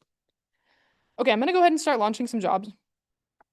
I have no idea if we're going to overrun how many are allowed to run for this instance, but let's start with just the single job. And then we can see that it's queued. Great. Let me queue all of them at once when I. And they all started running right away? Yes. Cool. We're going to do this, and then I'm also just going to go ahead and start showing you what the profiles look like. Oh, there we go. So what we're doing here, we're queuing up 4 different jobs. The first one is just like no DDP at all, running our training on 1 GPU. Second one is 2 GPUs, then 4, and then 8. This is like typical scaling for what we would want to do on our own testing. And the way that you would copy this is, so, oh my gosh, look how small that the way that you would copy this is, how many people have used something like SCP before? Or rsync or something? Okay. It's just one of the ways that you can copy it back to your laptop. So I've shown this example and it's also in the documentation. You find where you're saving your profiles. It will tell you as an output in that job submission script. And then you can save it back to your downloads folder in your own laptop. So it's kind of an annoying step, but like once you have it going, it's not too bad. I don't want that to be like a reason not to do it. I think sometimes people are like, but I don't want to open it on my own computer. But okay, so while those are like queuing, they're running, I did already run some earlier so we can look at them together. And I think the Nsight systems part is really important to get to, and I want people to have time to explore it. So I want to start that earlier rather than later. This is what Nsight systems looks like. When you open it up, it doesn't look like much of anything. You can see I have not done a good job of cleaning out old profiles. But I think we have them named fine enough for me to find them. Okay, so the way you would open it, double click it. It's an nsys.nsys rep is like the Nsight systems report file type. Your computer's not gonna have another way to open it other than Nsight systems, so it should default to that app. And this is what it looks like when you open it up for the first time. So I think for me personally, I kind of just move this window down to start with. And then I try to get a good sense of like overall runtime. The way you can do that is you can like zoom out and then you can get the full thing. What this tells us is that the range which we profiled, which was the 3rd, 4th, and 5th epoch, you can see 3 epochs clearly labeled here, takes around 11 seconds, right? So it's pretty quick, but we can see tangibly that each epoch here, which is what we really are focused on, our strategies, our DDP should make each of these epochs faster. That's how we will know we've done our job, is if we get this number down. So currently what it's taking is something like 3.5 seconds. That's what our epochs are looking like. That's in this NVTX category. The only reason this is so clearly labeled is because in our Python script, which you can find on that GitHub as well, we have annotated the epoch to show epoch. This is otherwise, imagine just looking at this without that row. Like that would be so hard to understand what is going on. I think the thing that I like to do next is to zoom into one section. You can hold and drag, and then you can right click, filter, and zoom in. I think that's the easiest way to do it. You can also just like zoom, zoom, zoom. That's kind of hard to like actually get a grip or follow along with. And then we can see what an individual epoch looks like. Now you can see there's already much more happening here than we saw previously. I'm going to continue to filter and zoom. So drag, filter, and zoom in. We're starting to see more information here, right? This is starting to actually be useful. All we've done is zoom in, you know. We can see now that we actually have labeled more than just individual epochs. We've also labeled the forward and backward pass. So you can see for each batch, we can continue to zoom in. Let's look at just like a single batch. You can see the forward pass, roughly 5 milliseconds, backwards pass, you know, 7.7 milliseconds. And then we have our optimizers like the Atom optimizer or whatever we're using. And then we have a big synchronization step. This is where we're actually like, you know, synchronization is sometimes where you're waiting to make sure all our processes have finished on the GPU before we move on. Other things to note, that's kind of like all we can see here, right? Like this is a very traditional training pipeline. When we're not waiting for the GPU, the other thing you can do is hover over. You can see like when I just hover over that, it tells you more information about what's happening. So that's the CPU bar, and it tells us that like at that specific time, how much of the CPU is being used. If you hover over any section on this, it will also give you more information. So let's look at like CUDA stream synchronize. Just hovering gives you a lot of information. It tells you exactly how long it is, and it tells you what calls are actually running as well. So that's kind of maybe too much detail for us. Instead, what I think is a really important column, which doesn't really like get much like focus right away, is this CUDA one right here. So this shows you we're running on one GPU, so you'll only see one of these lines. When we run on multi-GPU, we'll have many of these lines. And if we click this down arrow, this is how we actually get much more information. Remember when we were looking at the screenshot and it was like showing you how much kernel percentage you were doing? This training currently is basically all of its time is spent doing compute. We have 99.5% of the time on this GPU during our training cycle is being used doing computation. So what does this tell us? We are doing as much work as we can, as fast as we can for this single GPU. We're not wasting much time doing any kind of like memory operations. There's no more like optimization potentially to squeak out of that. Really what this is telling us is like we've hit the maximum amount that we can do on this GPU, which is a really good time for us to try to speed it up by splitting the data across different GPUs. So this category, I mean, like, this doesn't really do it justice. Let me zoom all the way in. These are individual events that we're seeing here. This blue line, I know it doesn't look like it when we are all the way zoomed out. This line is showing you like the individual like calls that are happening. You know, this is some sort of tile size warp kernel that's coming from the cuBLAS library. We can look over this one. This is some parallel kernel. You know, these are the actual calls of the code that are happening. And above it, this blue line, if you hover over it, tells you how long each of those individual kernels took. Like that's the level of detail that the profile is outputting. For our intents and purposes, what I think is the most useful is just having a sense of we have good utilization of the GPU. You know, it's spending all its time running on kernels. We know how long each epoch takes. We know how long each backwards pass takes. And now we have some idea of that DDP might be useful to us because our GPUs are well utilized. We need to figure out now a way to make it run faster. So that's what I would take from this kernel or from this profile. I also want to show you this section down here. This one is a lot of information in it. There are like 5 categories of things you can do. If you wanted to see the events view, what you do is you can right click and then show in events. We have not very much showing. This window that you like allocate is the only things that will show in the bottom. So if you're like, I'm not seeing very much, you can reset the zoom and remove filter, and then it will show you everything that's happening in that section. I've done that before. I'm like, that's not showing me everything. We can also do something like this, show an events view is what I'm clicking. It will show you every single thing that is running. That's not useful to me. Like maybe it's useful to someone. I think it's just kind of overwhelming. What it does tell you, which becomes nice when you're looking at multi-GPU, is where it's running. These are all running on GPU 0 because we only have one GPU. I think that the expert systems view can be helpful. This is like, I have a code that I wrote, you know, and I'm like, let's see how bad it is. I always go to the expert systems view first because it gives you categories of things that would be potential issues and it helps you look at ways to fix them. So it's like if you had a little NVIDIA like engineering expert sitting over your shoulder and telling you what to look at, this is a good place to start. Things that we wouldn't want to see, like GPU gaps. This is going to be boring because this is like a very efficient training. But if you opened up one of these other profiles on the side here, I'm sure we'd have much more interesting things. GPU gaps, it will tell you here what it's looking for. It's looking for any time that the GPU is idle for more than 500 milliseconds. So it will show you a really targeted way in which you can find places where the GPU is not doing anything and your CPU is just running. I think it's a nice, like there's no examples here because there's no time where the GPUs are idle for more than 500 milliseconds. But if there was, it would show you ways in which you can try to combat that. I don't think any of these are going to show ways to fix it because the trainings are good. But this is the most common one that I see pop up when people are running their own codes. GPU utilization is low. If you have a code that's maybe not a training code or it's a small model or some custom code that's outside of PyTorch, very often we see GPUs being underutilized, which is kind of like a waste of the compute power. There's way more you could be doing. This will show you anytime that you're using less than 50% of the GPU for an extended amount of time. So these are just basically like little, quick hints into how you can actually fix some of these issues.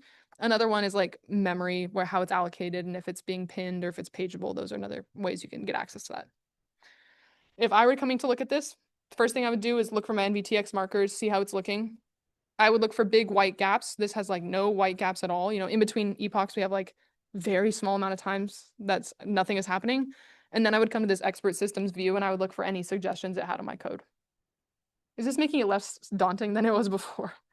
Hopefully, okay. I think there's a lot of information you can get without like using every single category here. One thing I also see sometimes is people will get themselves in this analysis view and have no idea how to get back out of it. This is nice though, because if you're like me and you have a bunch of these reports that have collected over the years, this will tell you everything about how that report was collected. So for example, it will say like where it's saved, when it was captured, how many things were actually collected in that capture, the node even that you're running on Telecom. And it will tell you this is the thing that is nice. Where is it? It will tell you what command was run to actually create it. Sometimes you profile something and you're like, what was that? Like, what did I actually run to get that? This analysis summary will tell you like, that's literally what you ran and that's how you got here. It's also nice because if you are profiling something and you want to share it with like me or someone at NVIDIA to look at or someone from the Telecom team, they can reproduce, if they have access to your code, exactly what you ran. And it also tells you like hardware stuff as well, which is nice. And then once you get lost and you need your way back, go to the timeline view. That's a good one to get stuck in. Okay, single GPU. Epoch takes 3.5 seconds. Utilization is great. We just want to make our training run faster. Let's scale it up to 2. So we can open up our other one. The nice is you can have like more than one open at a time, so you don't have to like, you can compare back and forth.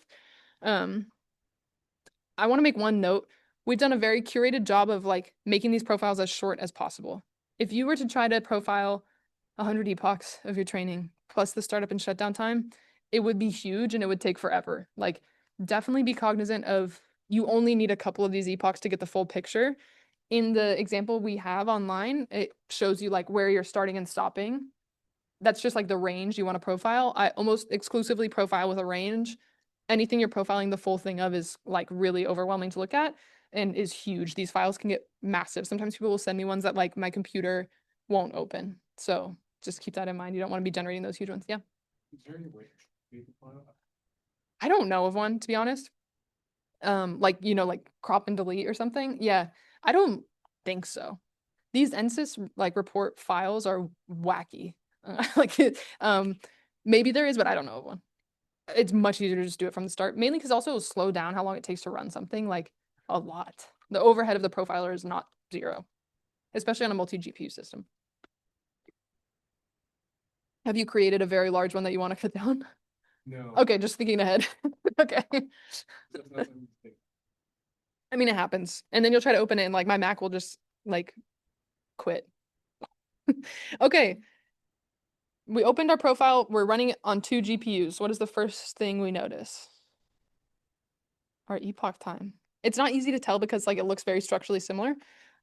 There we go. Our epoch time is down to 2 seconds. So it's not a perfect speed up. If there was 0 overhead involved in DDP at all, we would have gone from like the 3.5 to like 1.75 or 1.8. But we're at 2, which means we're getting like a 1.8 something x speed up. That's still pretty good, right? Like that's still worth pursuing. There's not very many things you can do changing a parameter that will give you a 1.8x speed up on the whole training, essentially. And this is one thing that you can do. Okay, so we see the epoch times, but more importantly, we should see 2 GPUs, which we do, thank God. So how do we see 2 GPUs? That's not obvious straight away. We have 2 CUDA lines. We have this one that's showing us an H200, and then we have this one, which is showing us another H200. So what this is saying is like as you profile on more and more GPUs, it becomes a little unruly to look at. But honestly, we don't really care about this stuff down here is all like operating system stuff. We don't really care too much about it. What you care about is these 2 CUDA categories that are showing up, and they're showing what we've been hoping for this whole time, which is that training is happening on different GPUs at the exact same time. Like we've parallelized this. It is happening. It's not like they're off kilter doing one after another. They're happening in the same time because they're appearing in the same block of time on our profile. And each one of these trainings is shorter. Yeah.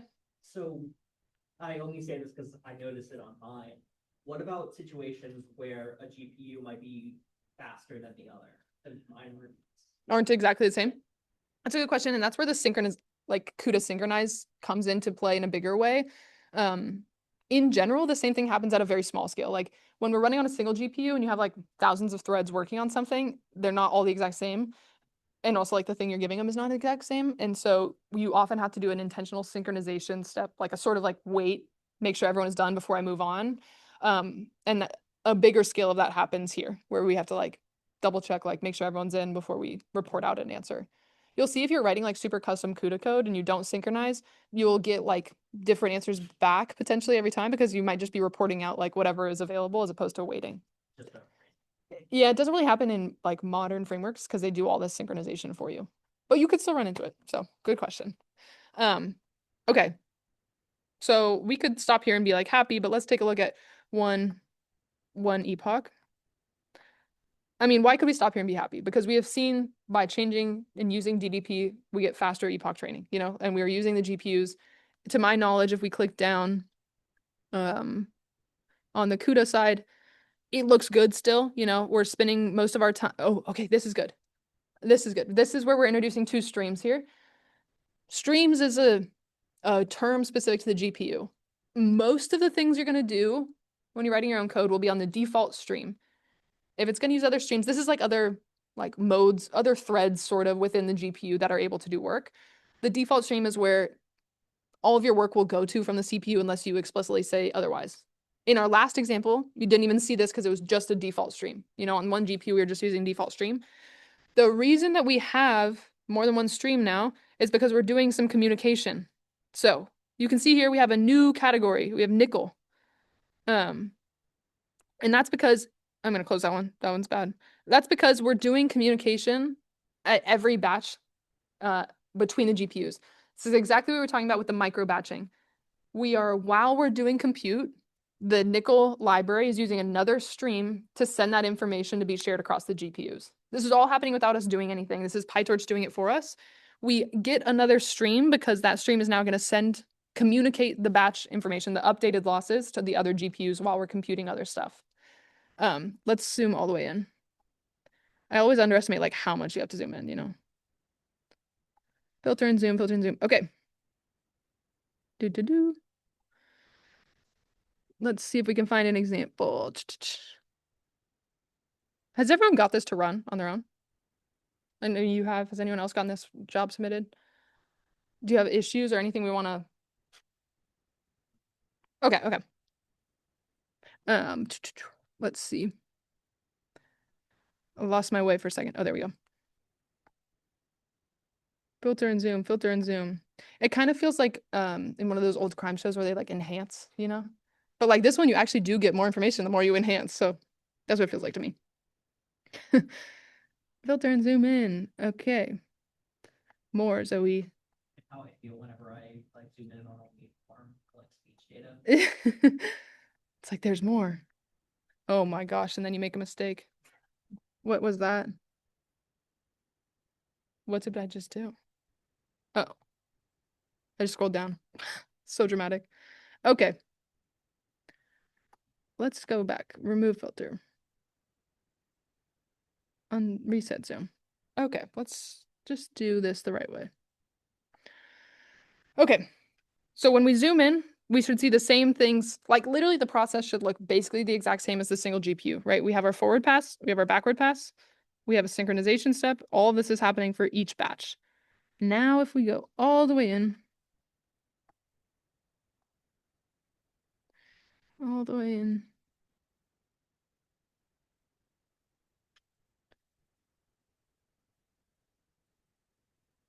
let's see if I can find it. This is probably easier on a bigger example. There we go. All this for this nickel reduce. Why did I waste all our time doing that? This is exactly what we were talking about earlier. So what we can see here is like, we actively have compute going on. We're in the backwards pass. We're not waiting till the very end. In a separate stream, the communication library for us is doing an all reduce. And all reduce is the fancy nickel term for combining our gradients, for reporting back our losses. So the reason I went through such an annoying process to get us here is because the time here is the columns. So in this situation we're looking at right now, at the same time that we're doing compute, batches are being sent back. That's all that's happening, right? Like this is the explanation for the mini batches. You can see they're happening very periodically, right? Like while the compute is churning and churning on, a different stream is being used to send the information back. Yes. Does that scale with so the more GPUs that you have, the more Yeah. nickel will reduce? Yeah, the more communication also, which is why we'll start to see worse and worse compute percentage performance, because more and more of our time will be dictated by this communication library. It's very small on this because, you know, it's doing a fairly good job of overlapping it with the compute. I should have just been looking in this nickel category the whole time. The fact that nickel is not waiting till the end of the batch to send everything makes this much more efficient. Do we have questions about that? We can even zoom all the way into like what an all reduce looks like. And all reduce is like maybe one of the most important things that we have in the nickel library. You can see it is literally just one kernel call that's happening. There's like a couple, I mean, we're looking at very small time frames now. Mostly it's like setting up the stream to do it. And then the all reduce is like what literally does the accumulation of the losses and sends it somewhere else. All this, watching me enhance and zoom in just to say that like DDP as it is does a very good job of overlapping when it has the nickel library as the backend, because it will do that at the same time as it's doing compute. What questions do we have?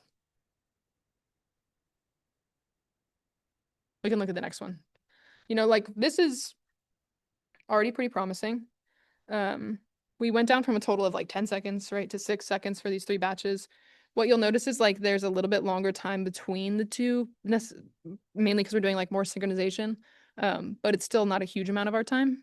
And if we looked here, what is the total? I wish it would just tell me like this.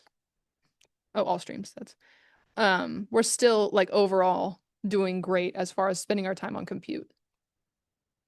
So this is good. Everyone looks kind of downtrodden. This is good. Do you have questions? No, right? Yeah, so like communication overhead explicitly, like the nickel all reduce part, is very small. There's other overhead we're not really quantifying here, which is like the overhead of using DDP. You know, like here we're not even showing like the startup time for doing that or anything that we might incur in that.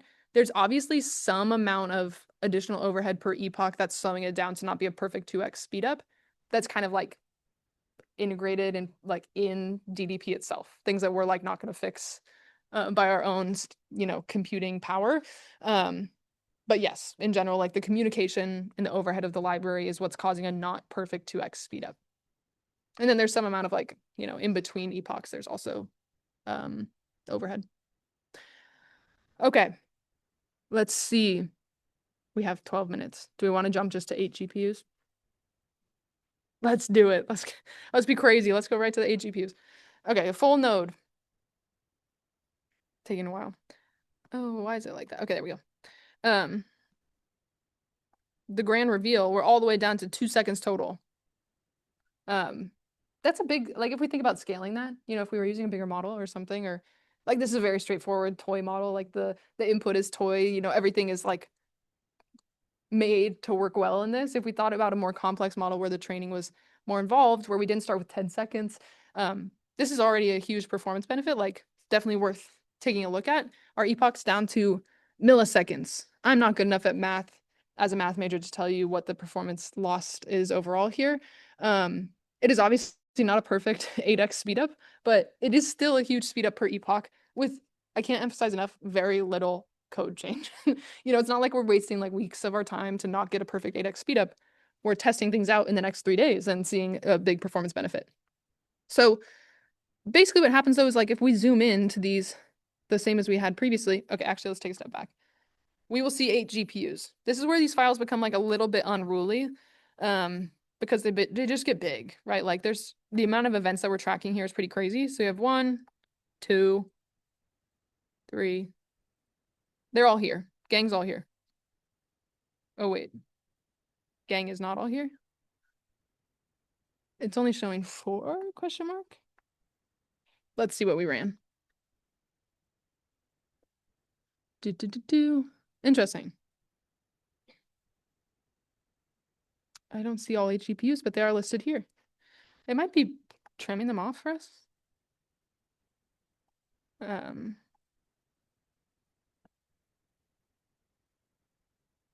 anyone else confused? I had to click a little arrow to make it show all. Yeah, it might just be hiding some of them. Okay. Well, that kind of like ruined our grand reveal, didn't it? Oh, it says right here, 100 processes hidden. So it's trying to be nice to us and not have them all pop up. I mean, it is kind of a boring thing to look at all 8 of them because they're the exact same, more or less, right? Like each GPU is doing the same exact workload on each one. But let's zoom in one of these for just the case of example, or for the purpose of example. It looks pretty darn similar to things we've seen previously. It is interesting kind of to see like how long the individual components are taking, not just the overall epoch. Let's see. So our forward pass gets all the way down to 5 milliseconds, 11 milliseconds. The proportions of these two things are very similar to the initial phase that we saw. Let's find a nickel category. Here's nickel. We can find the nickel events here. And here are, each of these should be our nickel all reduce. So we scaled up the problem size, but we're still doing the exact same technique of micro batching and sending back the information while we're actually doing the compute. Okay. That's everything we have. What questions do we have? Let's see if it gives any expert systems. Is anyone running into like hard problems not being able to run it? Because we definitely want you to get the opportunity to run on Tillicum in the next couple of days and test it out. So if you're having any issues there, like let's for sure look at them. But are there any other questions?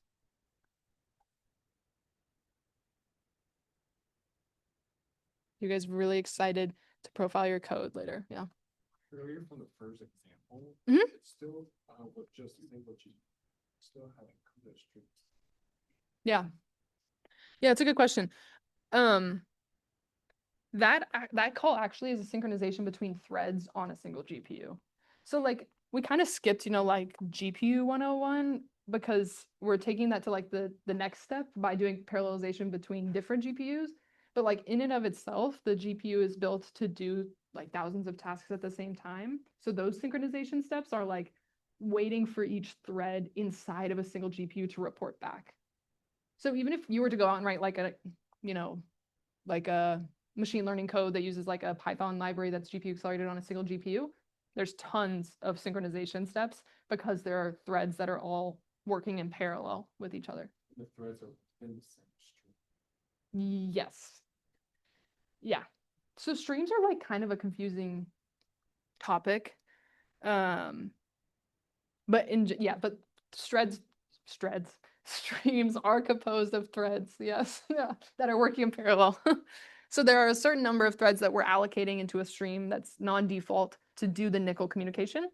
And then there's a certain number of threads in the default stream that are all chugging away on doing the actual model training. Yep. And you could get really tricky on your own custom codes about using streams for like a whole number of different tasks. They can be programmed like like the way you can allocate specific threads for specific kernels as well. And I cut you off. You were gonna say something else. You mentioned that does have a bit of an overhead. Running the file. Yeah. So what if I keep the decorators in my code and I just don't do NSYS? Yeah.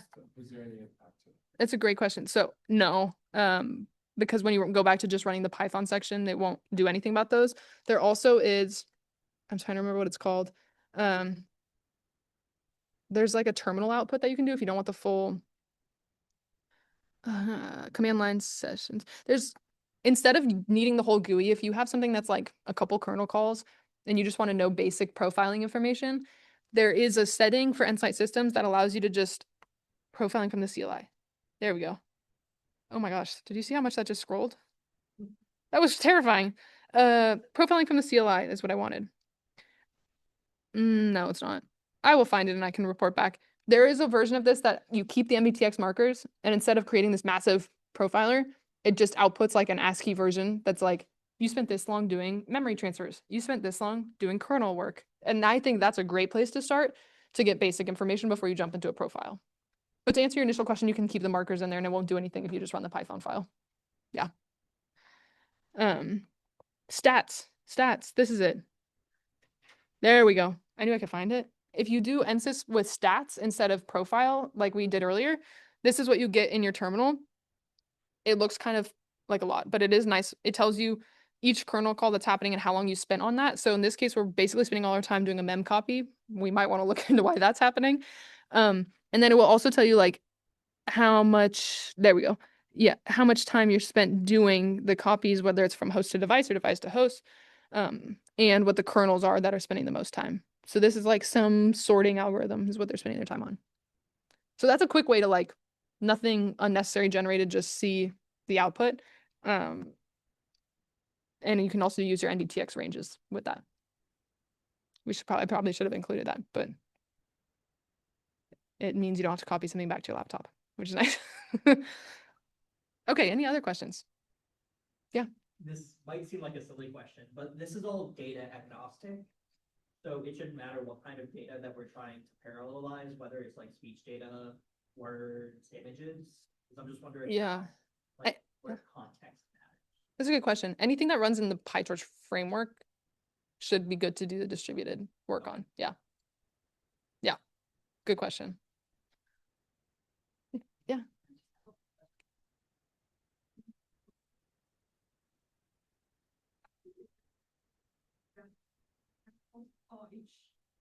For each ad hoc is almost the same as the one with HGPUs, a little bit longer.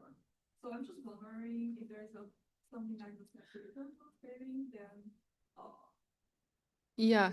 that or It's a great question.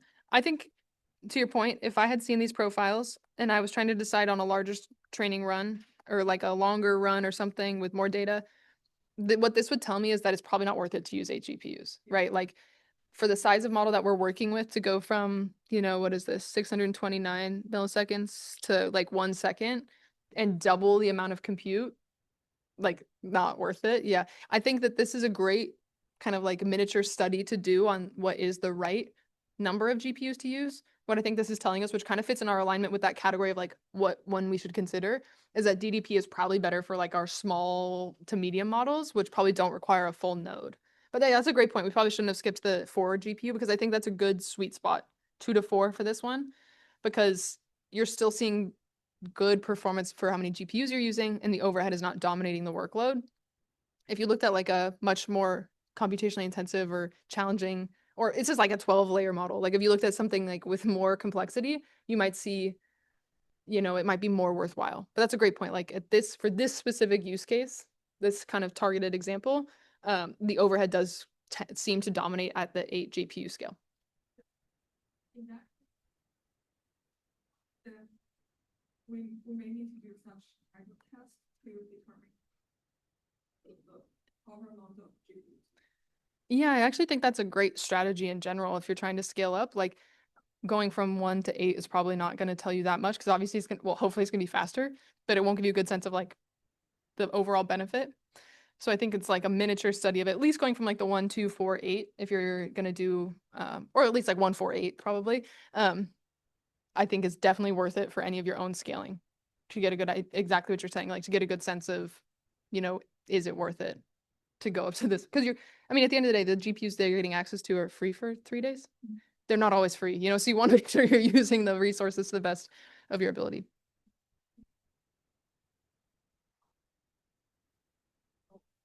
So if you're running but the GPUs, you're double costing for GPUs, but because they are on. Yeah. Yeah, that's a great like practical answer. It's like, what is the cheapest option? And it is not the 8 GPU one. Any other questions? I guess, is there any online?